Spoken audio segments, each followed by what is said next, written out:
Por hacerlo, pues son las de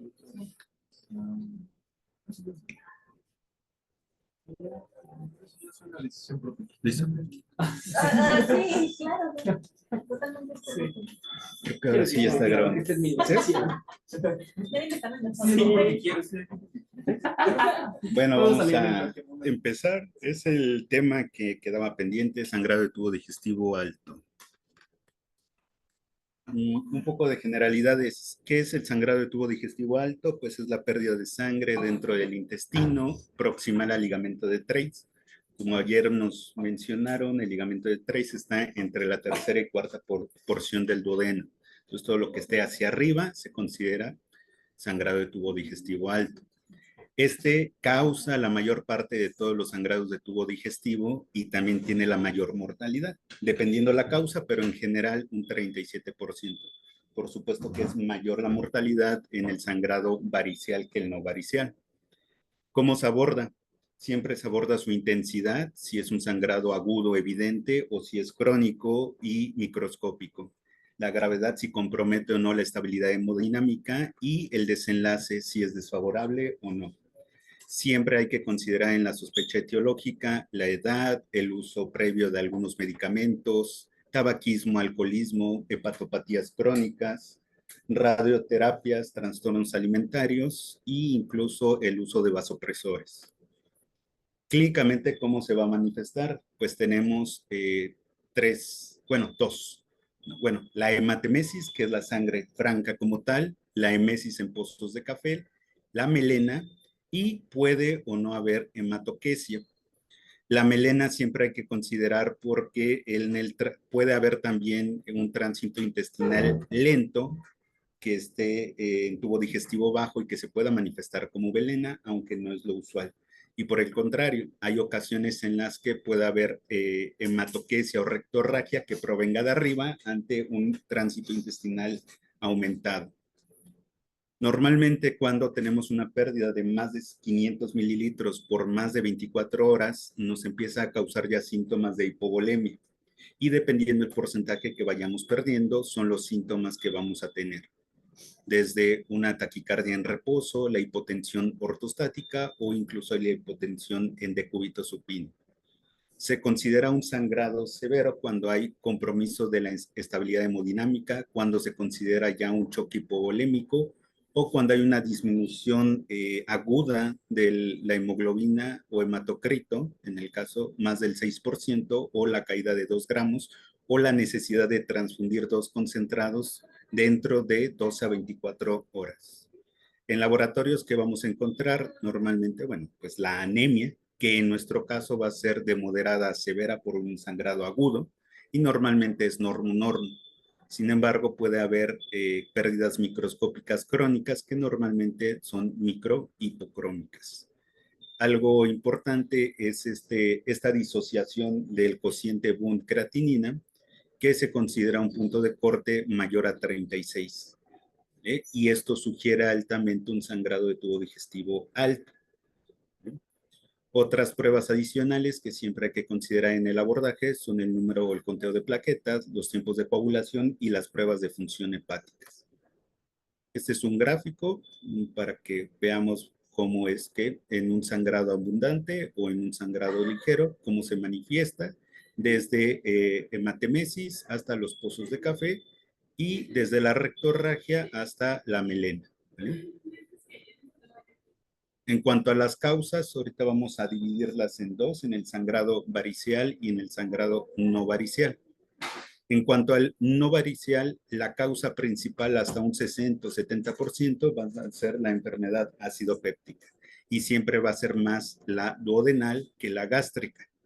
Algunos síntomas cardinales, por ejemplo, la epigastralgia o la dispepsia, y que está relacionada con la ingesta de alimentos. Algunos factores de riesgo asociados son las infecciones, el uso de medicamentos tipo AINES o ácido acetilsalicílico y algunas otras etiologías. Existen algunas escalas que son predictivas y otras que son de clasificación. Aquí pongo dos, que ya las conocemos todos, las de Forrest, que es predictiva, y la de Saquitamiwa, que por ahí hemos visto en algún reporte endoscópico, que no es predictiva, únicamente es descriptiva de cómo es la úlcera, ¿vale? Algunas otras causas, tenemos la gastropatía erosiva, la esofagitis, el síndrome de Mallory-Weiss, que ese es clásico, angiodisplasias, algunas deformidades, que es, bueno, ¿alguien conoce esta deformidad? ¿A qué se refiere? La deformidad o malformación de Irhoff. ¿Alguien la conoce? ¿No? Bueno, es cuando una parte de las arterias está más proximal o más hacia arriba de la mucosa, entonces es más susceptible a la erosión. Es una malformación anatómica. ¿No? Cuando la revisan endoscópicamente puede no aparecer.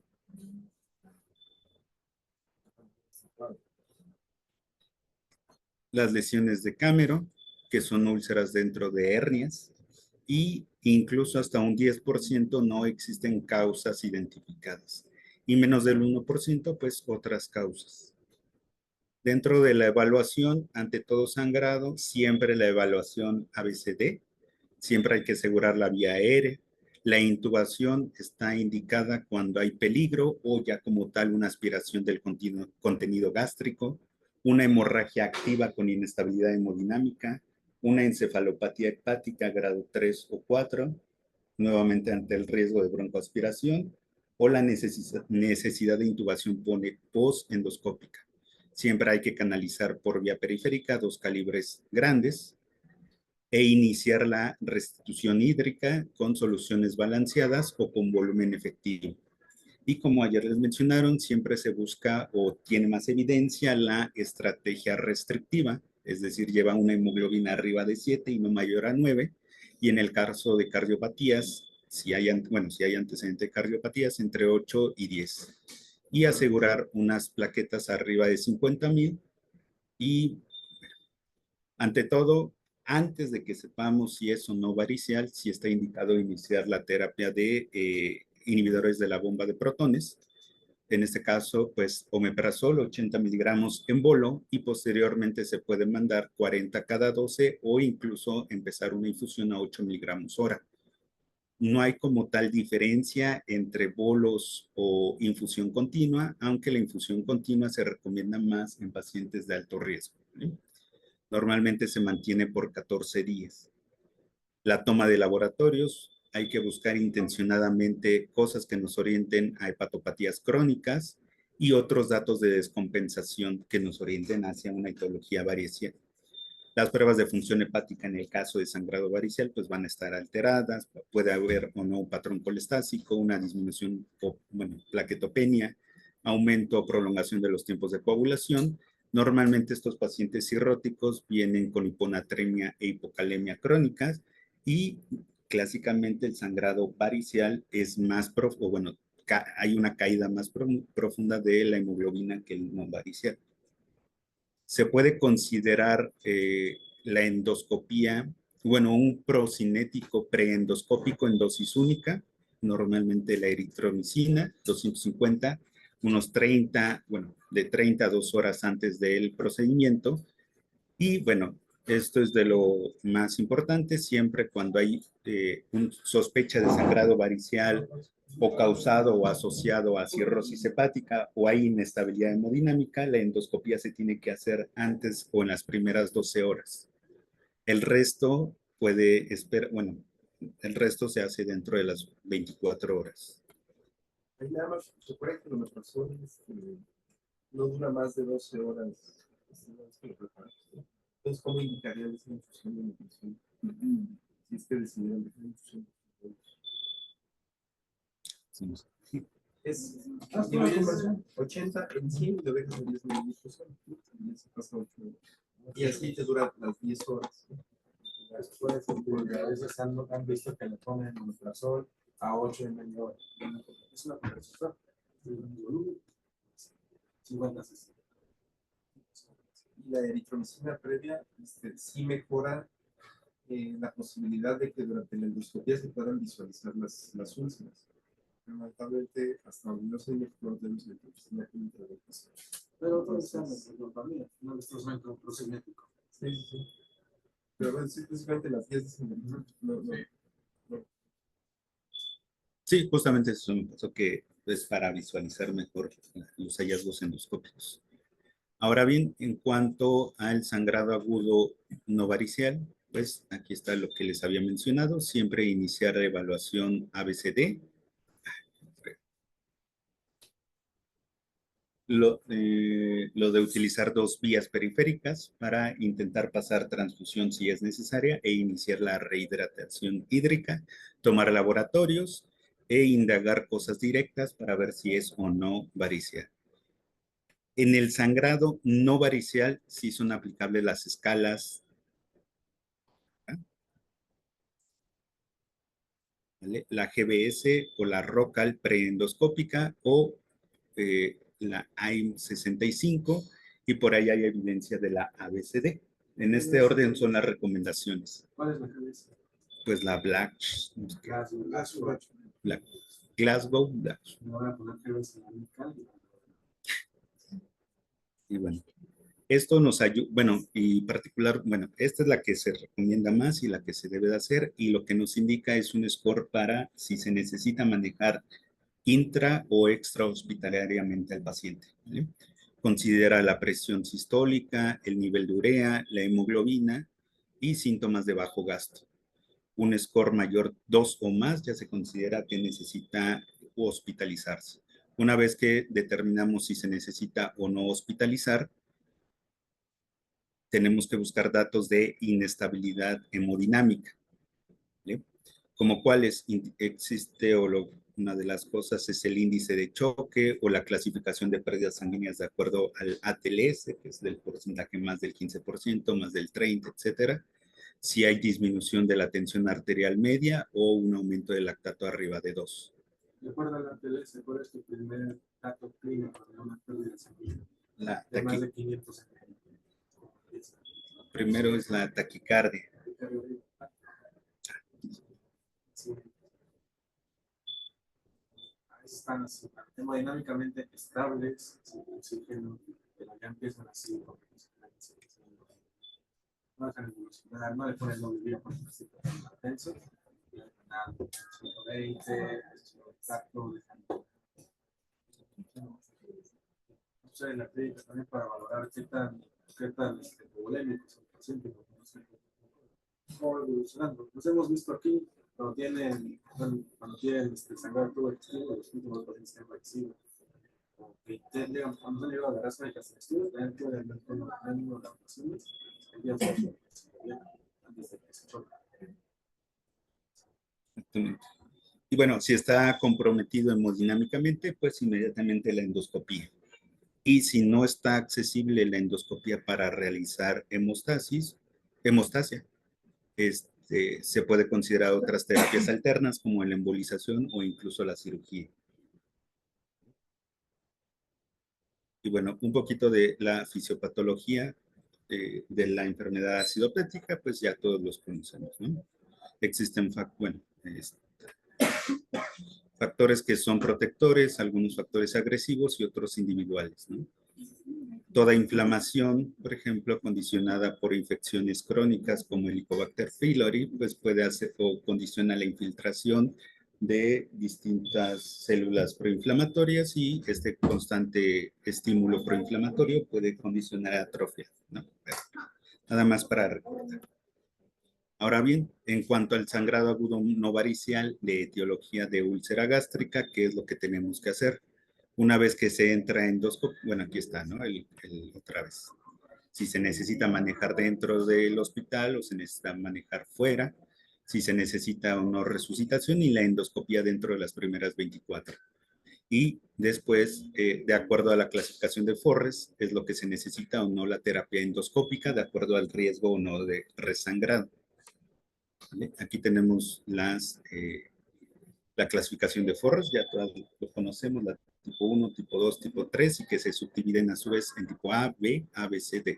Y esto con la utilidad de predecir o no resangrado. Entonces, una úlcera 1AB o 2AB se necesita una terapia endoscópica y dependiendo o no si tiene o no probabilidad de persistencia o recurrencia, se puede repetir una segunda endoscopía.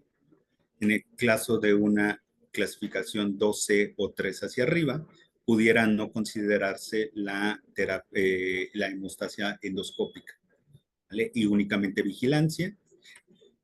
En el caso de, ahorita lo vamos a ver más adelante, pero desde la 1 hasta la 2B, hay que mantener alta dosis de inhibidores de la bomba de protones por 72 horas, ¿vale? Y vigilancia intrahospitalaria para después determinar o no si se va a casa de acuerdo a los o a diferentes factores predictivos que nos puedan decir que pueda o no volver a sangrar. Y bueno, aquí no me voy a meter, pero bueno, esto es para largo plazo, cómo se tiene que tratar una vez la úlcera gástrica, si es que o no hay hallazgo de Helicobacter pylori, si se necesita o no tratamiento y que va con base a si hay o no epidemiología de resistencia a claritromicina. Otras recomendaciones del manejo en el sangrado no varicial: hay que suspender temporalmente los inhibidores de los receptores P2Y21, que bueno, pues clopidogrel, etcétera. Pero sugieren las guías que incluso el ácido acetil se puede mantener. Si es que se suspende, se puede reiniciar en 3 a 5 días. Ahí sí hay como dudas, porque algunas guías mencionan que sí hay que quitarlo, otras que se puede mantener si el riesgo es mayor que el beneficio. ¿Sí? Suspender todos los anticoagulantes, los ABK o los DOAC, y se reinician dentro de 5 a 7 días después del control del sangrado. Si hay alto riesgo trombótico, se puede iniciar enoxaparina después de las 48 horas después del control del sangrado. Y bueno, si es necesario revertir, siempre, bueno, en el caso de los ABK, se recomiendan los concentrados protrombíticos encima de los concentrados de los plasmas frescos congelados. Y los DOAC mencionan que si está preservada la función renal, únicamente es necesario hidratar para que haya excreción renal. Y bueno. ¿Por qué tienen el que precipita lo que no vas a encontrar en todos los casos? Algunos... este es el factor 8 y Sí, ¿no? Sí, que no tiene el plasma. Y bueno, algo importante, esto de mantener un INR y las plaquetas arriba de 50,000 es para asegurar una endoscopía segura, ¿vale? Entonces, es segura la endoscopía hasta un INR abajo de 2.5 y arriba de 50,000 plaquetas. Aunque si es una urgencia, pues se tiene que meter sí o sí. Si no tienes frío, ¿cómo vas a quitar tu plasma? Para revertir el ABK. Que esté no usando ABK, que un era más de los puntos, ¿no? O era usuario de ABK, estaba sobrecargado. Creo que son 10 a 15 por kilo.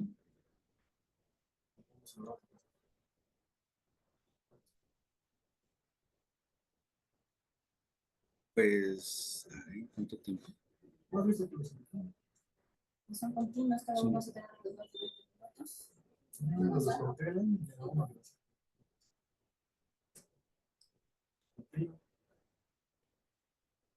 El crioprecipital. Ese sí nunca lo he visto. Creo que sí lo saben usar. No, no sé. No sé cómo se llama el crioprecipital. ¿Cómo los dos? ¿Cómo lo harías?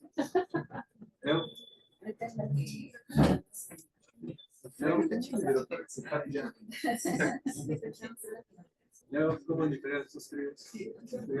¿Cómo literar esos críos?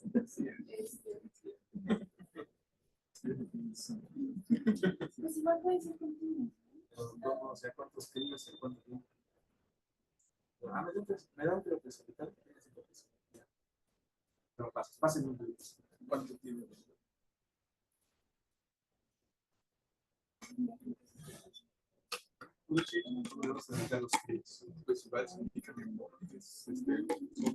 Pero ¿cuántos son? Son es la misma dosis, ¿no? O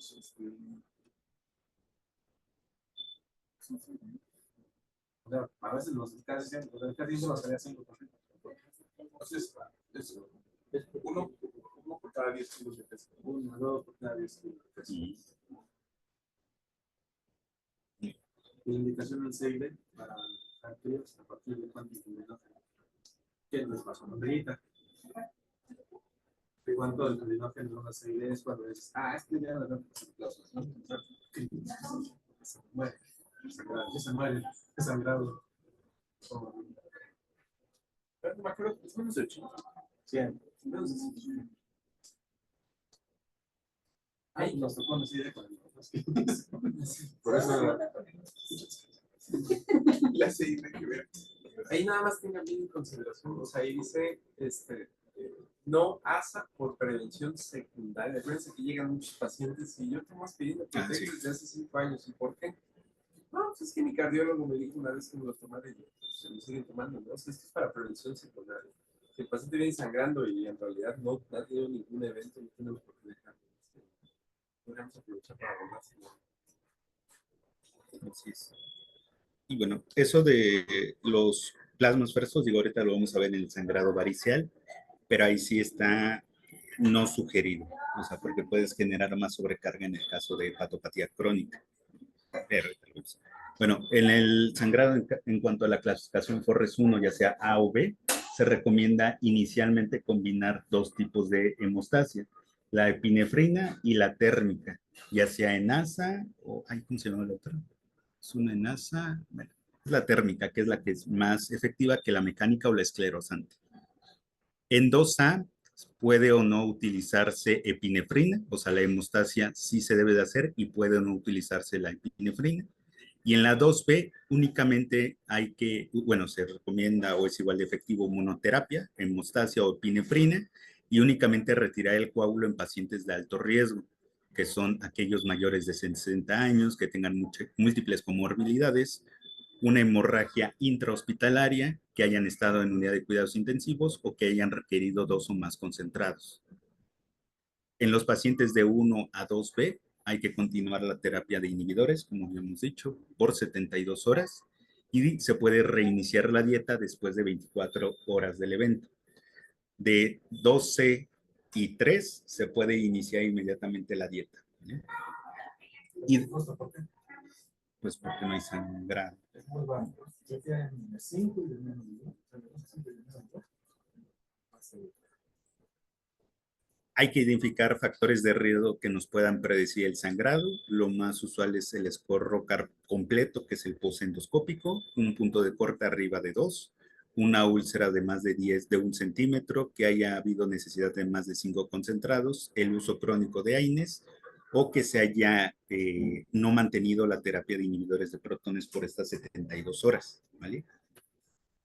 Ahora, en cuanto al sangrado varicial, la mayor parte del sangrado varicial van a venir de varices gastroesofágicas. Sin embargo, también puede haber o puede ser causado por gastropatía hipertensiva portal o una ectasia vascular antral que se llama GAVE y que se conoce como estómago en sandía.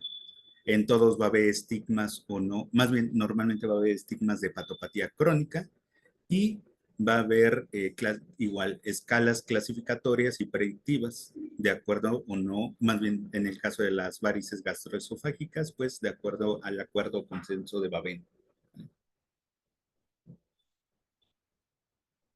Y bueno, hablando un poco de la fisiopatología, pues solamente recordar cómo es que sucede este sangrado, que es secundario a la hipertensión portal. Aumenta la hipertensión portal, inicialmente arriba de 5 ya existe cierto riesgo, pero lo vemos acá, arriba de 5 ya va a haber cierto riesgo de hipertensión portal, pero arriba de 10 ya es clínicamente significativo. ¿Bien?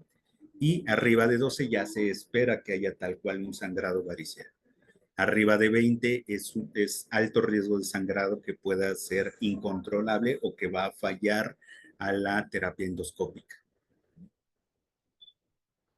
Y bueno, ahorita vamos a hablar un poco más del uso justo de vasoactivos y de prevención secundaria cuando ya se cumple, ¿no? Con estos medicamentos profilácticos que tienen por objetivo romper la vasoconstricción espláncnica.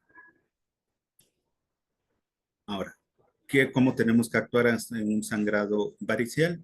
Como ven, aquí no utilizamos las escalas que habíamos dicho inicialmente, o sea, aquí ya no se utilizan. Directamente se tiene que utilizar o no la endoscopía por el alto riesgo. Una estrategia nuevamente restrictiva de transfusión, mantener la hemoglobina de 7 a 9. No se recomiendan los plasmas frescos congelados. Hay evidencia de que no es efectivo para corregir la coagulopatía y sí aumenta el riesgo de sobrecarga. Iniciar sí o sí la profilaxis con ceftriaxona. Recordemos que el sangrado agudo es un factor precipitante para peritonitis bacteriana espontánea y también para encefalopatía hepática. Entonces, siempre iniciar 1 gramo por día y mantenerlo de 5 a 7 días. Utilizar las drogas los medicamentos vasoactivos, ocreotide, somatostatina o terlipresina y mantenerlo de 3 a 5 días. Las guías manejan que no hay diferencia en cuanto al medicamento, o sea, en cuanto a ante los 3 medicamentos, sino el que se tenga más accesible en ese momento. Si bien se prefiere la terlipresina por su perfil de menos efectos secundarios, pero el que se tenga a la mano en ese momento. ¿Vale? Hay que hacer la endoscopía dentro de las primeras 12 horas después de que se identifica el sangrado activo. Y una vez que se identifica, pues hay que utilizar o que se tienen que ligar idealmente por bandas el sangrado, ¿no?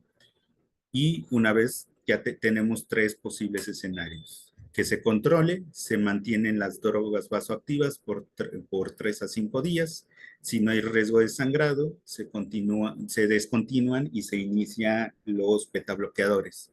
Si hay riesgo de sangrado o inicialmente el sangrado no es controlado, se debe de considerar la terapia TIPS.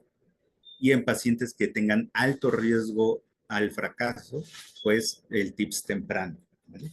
En este caso se llama TIPS de rescate de este lado y acá es el TIPS temprano o profiláctico. Y bueno, algo importante es que los pacientes hay que seguirlos. Idealmente se debe de repetir una segunda endoscopía dentro de 2 a 4 semanas y de ahí cada 6 a 12 meses. Bueno, 6 y luego 12 meses. Estas son las dosis de los medicamentos. ¿Cómo se utilizan? Ocreotide, somatostatina o terlipresina. Digo, aquí sí tenemos terli, entonces es bueno. O sea, Está muy fresco. ya. Ya. Bueno, nada más es bueno saber lo que son 2 gramos en bolo inicial cada 2 a 4 horas dentro de las primeras 24 a 48 horas y después pasar a 1 miligramo cada 4 o 6 horas. ¿Vale? De 2 a 5 horas. Y dabas abajo lo que nos comentabas de que si hay bajo riesgo de desarrollo, consideras grupos de 12 personas y luego 6 a 12 meses. Eso es si se ligaron ya todas las varices y ya no hay nuevas. Porque si no se tiene que estar repitiendo mensualmente. O sea, tú repites de 2 a 4 semanas y si salieron nuevos paquetes de varices, se ligan y otra vez nos vemos en un mes y le haces una nueva endoscopía y si tiene otra vez varices, se ligan y nos vemos en un mes hasta que ya no tengan nuevas varices. Entonces nos vemos en 6 meses. Nueva endoscopía, si no tienen nuevas varices en 12 meses y ya está anual en tamizaje con los endoscopios. Y bueno, nada más para el ocreotide y la somatostatina, ¿alguien sabe cuál es uno de los efectos adversos que hay que estarlo cuidando? ¿Eh? Ajá, la hiperglicemia. Entonces, justamente por ese perfil de seguridad, pues siempre se prefiere la terra. Isquemia, isquemia cardíaca. Isquemia del esófago,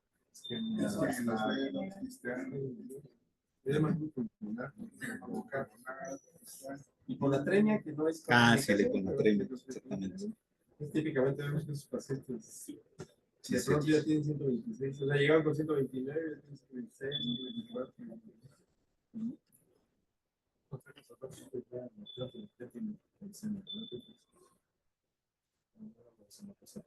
Resistencia a la insulina. Sí. No, no sé qué otros. A ver.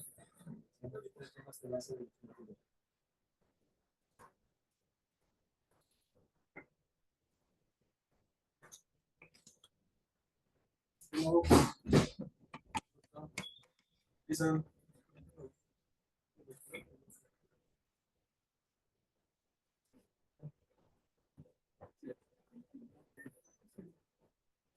Y bueno, existe el consenso de Babeno 7, en el cual clasifican de acuerdo a un tamaño en varices pequeñas y varices grandes, y esto de acuerdo al riesgo de sangrado.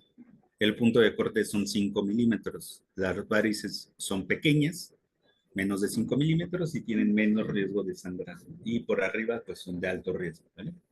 Y existe una clasificación anatómica que está acá arriba, que es la de Sarin, que divide a las úlceras de acuerdo si son gastroesofágicas o gástricas aisladas.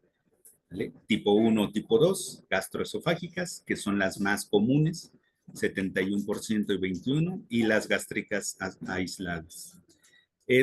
Digo, ahorita en la siguiente diapositiva es importante conocerlas porque las gástricas aisladas, digo, endoscópicamente se tratan de manera diferente que las gastroesofágicas. ¿Vale? Pero bueno, para términos, las más comunes son las gastroesofágicas tipo 1 y que tienen que ver, de acuerdo o no, a la extensión anatómica arriba o no del cardio, que está aquí arriba. ¿Vale? Gástricas 1, 2 y las otras.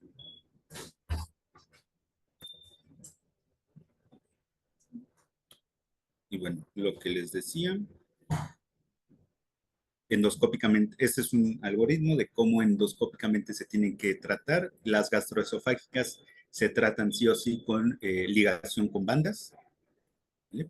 Y bueno, esto es muy parecido. Si no si no cede el sangrado, se utilizan otras alternativas de hemostasia como el balón, o stent, o incluso considerar ya el TIPS temprano, ¿no? Y en el caso acá de las gástricas aisladas, lo que esta sede no tiene mayor tasa de éxito es con terapia esclerosante de cianocialato, ¿no?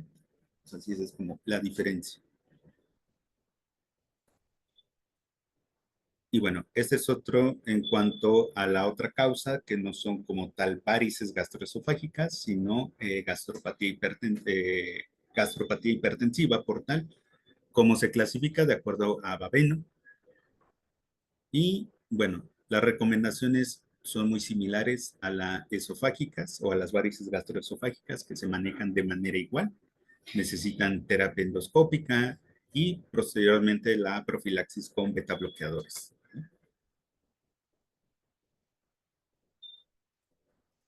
Y bueno, algunas otras recomendaciones, siempre buscar intencionadamente datos de peritonitis bacteriana espontánea, que puede o no ser precipitante incluso del sangrado o que el sangrado precipite. Y también intencionadamente la encefalopatía hepática. ¿Vale? Son igual de efectivos los vasoactivos y el que esté disponible. Lo que les mencionaba, no son recomendados los plasmafrescos congelados. Si ya se identificó que la causa del sangrado es varicial, hay que descontinuar los IVPs. Iniciar el beta bloqueador cuando se termina de utilizar el vasoactivo y que, bueno, se puede incluso utilizar desde las 24 o 48 horas después de la endoscopía. Aunque, bueno, las días dicen que sí, o sea, que se utilice al descontinuar los vasoactivos. Y paralelamente, descontinuar la profilaxis antibiótica una vez que se controla el sangrado. En caso de resangrado, los stent autoexpandibles son más efectivos que el taponamiento con balón. Y bueno, y estos hay que recordar que son terapia puente para el TIPS de rescate. Siempre hay que estadificar a los pacientes para valorar o no si son candidatos desde un inicio a la terapia TIPS. ¿Vale? Y bueno, la terapia TIPS no es recomendable si ya tenemos un CHI-2 mayor de 14, un MEL mayor de 30 o el lactato está arriba de 12. Ahí ya no hay beneficio de la terapia TIPS. Si hay encefalopatía, se debe de iniciar la lactulosa, ya sea por sonda nasogástrica o por enemas, y iniciar la vía oral tan pronto como se controle el sangrado. Estas son las dosis de los medicamentos que tenemos que usar en cuanto a la profilaxis secundaria del propanolol o carvedilol, que son los que están disponibles aquí. Cómo se inicia, cómo se va titulando y las metas que tenemos que causar. Eso es mucha atención a eso de la titulación.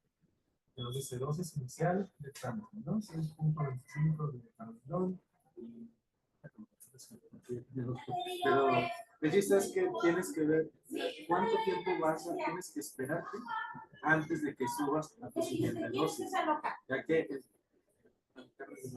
objetivo es que tú inicias tu tratamiento y vas a llegar a la dosis máxima moderada.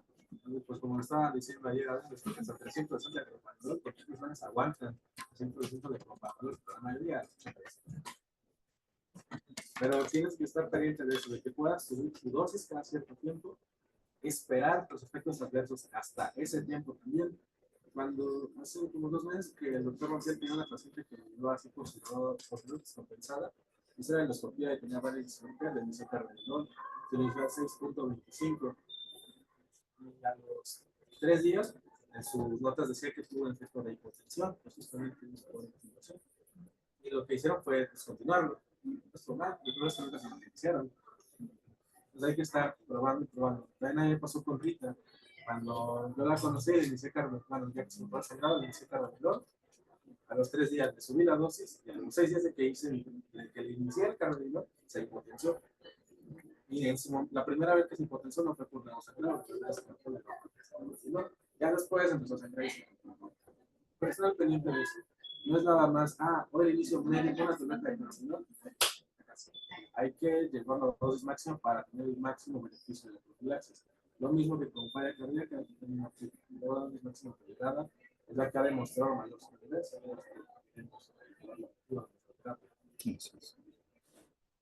Y bueno, están al pendiente de las metas, ¿no? Propanolol, lo malo es que tiene muchos, o sea, causa más hipotensión y requiere un seguimiento más estrecho en los pacientes para llegar a la meta, tanto de frecuencia cardíaca como de ya. La carvedilol pues tiene la ventaja de que únicamente valora a la persona que nace con discardia al momento de la necesidad, que es un problema porque los pacientes neuróticos son lentos. Y bueno, nos comentar que recuerden que los pacientes que ya usaban beta bloqueadores, siempre quiero iniciarlos, porque si no aumentamos hasta un 30% la mortalidad de los pacientes a través de meses. La diferencia que tenemos entre reinicial y no reinicial. Está viendo que más la puedes conectarme hasta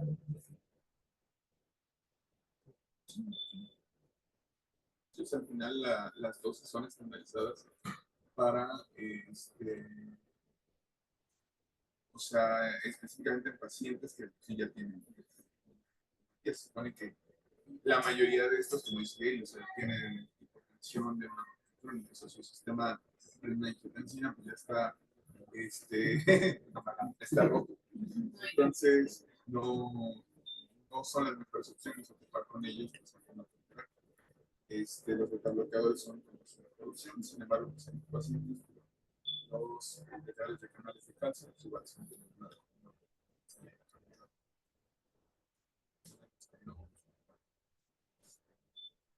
de primera instancia, pues, y acabar.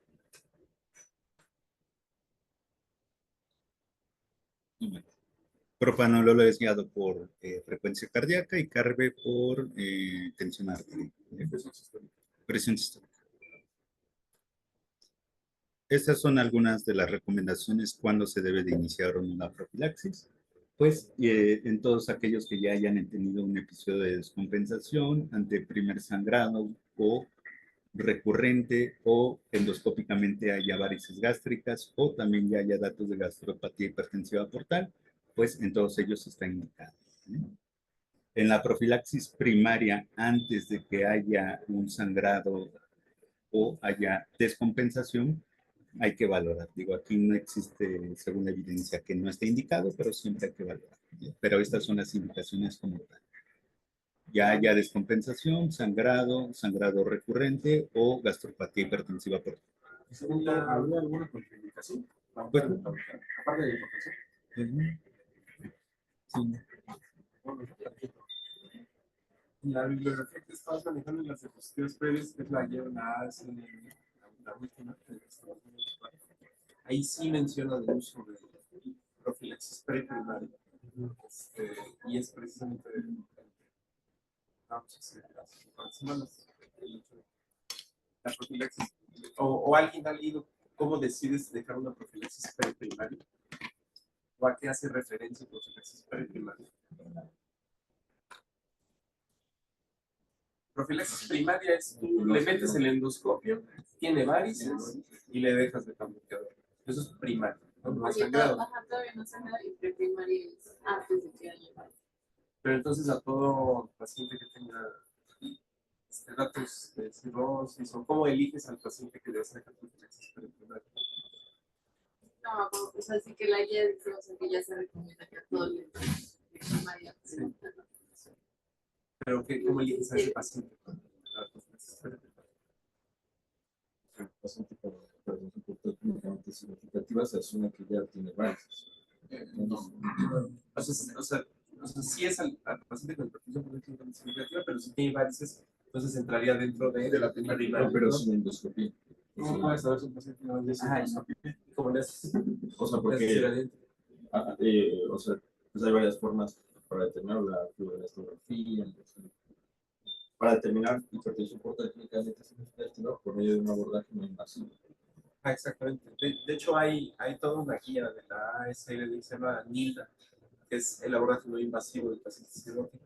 Y en esta guía que ocupa como su bibliografía, menciona, ¿no? Y el Babeno también lo menciona, es un score que se llama Anticipate. Y el Anticipate lo que hace es que, o sea, hay un score en línea, o es la tabla esta larga que viene en el Babeno, en el cual te dice los valores de corte con el FibroScan, más los valores de plaquetas, que precisamente pues, Sí, es lo que justo es mencionas eso. ahí, ¿no?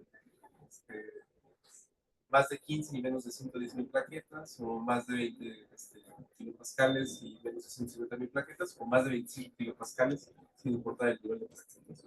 Esos pacientes, según ya la última guía, se recomienda dejar de cambiar. Y esos pacientes, la intención es precisamente hacer un abordaje no invasivo, es decir, que no se esté sometiendo a tamizaje con endoscopías. ¿Tiene varices? No tiene varices, no sabemos, simplemente lo va a sangrar y vamos a dejar de cambiar. Y el tamizaje se hace de manera anual. Todos los años le hacemos FibroScan más niveles de plaquetas. Y vamos evaluando de esa manera la prevención. Sí, justamente el Babeno así bien. O sea, un abordaje, no, sí, un abordaje no invasivo. Sí. O sea, justo la probabilidad de cómo, cuál va a tener o no cirrosis. Sí, un abordaje invasivo y si se necesita o no iniciar la profilaxis preventiva. Como dijo Jason, de acuerdo a la fibra y al número de plaquetas. ¿Vale? Ahora nada más para terminar, el sangrado agudo intrahospitalario, o sea, que sucede aquí, o sea, todos estos fueron por fuera y que llegaron a urgencias, pero los que ocurren aquí tienen mayor tasa de mortalidad, prolongación hospitalaria, necesidad de vasopresores y de transfusiones, y que incluso tiene mayor mortalidad, incluso cuando se tiene la disponibilidad de recursos o la endoscopía. Y pues se usa o se asocia al uso indiscriminado de corticoides, anticoagulantes y el tiempo de identificación. Y bueno, algunas recomendaciones, pero bueno, de todo esto hay que, o sea, va hacia abajo, ¿no? ¿Cuándo utilizar la profilaxis con IVP en pacientes hospitalizados? Pues actualmente únicamente se benefician aquellos pacientes que tienen alguna coagulopatía, tienen hepatopatía crónica, están en estado de choque o recientemente pues el paper que salió, ¿no? De ventilación mecánica invasiva. ¿vale? Retirar la IVP si se inicia la nutrición enteral, porque mantener IVPs y nutrición enteral aumenta el riesgo de neumonía, ¿vale? Y mantener únicamente el IVP si hay nutrición enteral, si hay factores de riesgo. Y ya, ¿alguna duda? Llega un paciente de ANACA, sangrando,